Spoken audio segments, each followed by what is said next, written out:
Ito na ang araw na hinihintay natin. Na tayo ay magkakasama-sama at magtutunggali sa isang napakahalagang araw na kung saan ang inyong talino at galing ay gagamitin ninyo upang sa gayon ay mabigyan ng karangalan ang inyong sarili, ang inyong pamilya, at higit sa lahat ang inyong paaralan.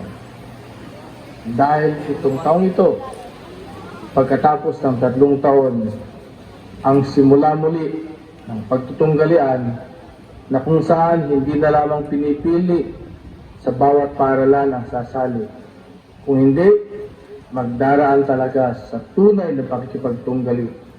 Kaya mapaghamon ang taong ito at makikita kung sino talaga ang magagaling dito sa sangay ng Davao del Sur. At ako'y natutuwa na sa panahon ko na tagapamanihalang pansangay ng Davao del Sur, mangyayari ang pagtutunggalin yan. Kaya bilang inyong tagapamanihalang pansangay at dating kasali rin at nanalo bilang isang mag-aaral at isang guro at nangasiwa ng campus journalism sa sangay at sa pangrehiyon, ako'y lubos na nagbibigay ng aking taos-pusong pasasalamat sa inyong pagsali sa isang larangan na kung saan ang lahat ng mga gagaling ay nandito.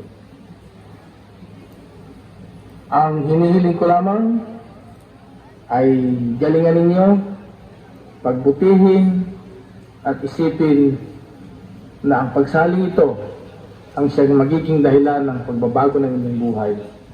Pagbabago para sa kagalingan ng iyong sarili, ng iyong pamilya, ng iyong paaralan, at kung kayo mananalo ng ating sangay. Gustong-gusto ko sana na makasama kayo ngayong araw nito.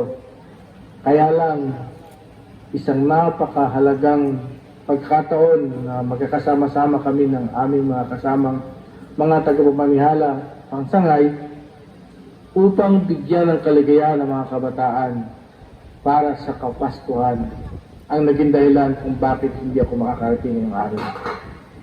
Pero sa aking puso at sa aking isipan, laging kayo ang nandito at buong puso, buong giting at punong-puno ang aking sarili sa paniniwala na kakayanin ninyo, makakayanan natin ang larangang ito dahil nasa sangay ng Davao del Sur ang maraming magagaling sa larangan ng pagsusulat, sa pagkuha ng larawan, sa broadcasting, at sa iba't iba pang larangan na na-involved dito sa campus journalism.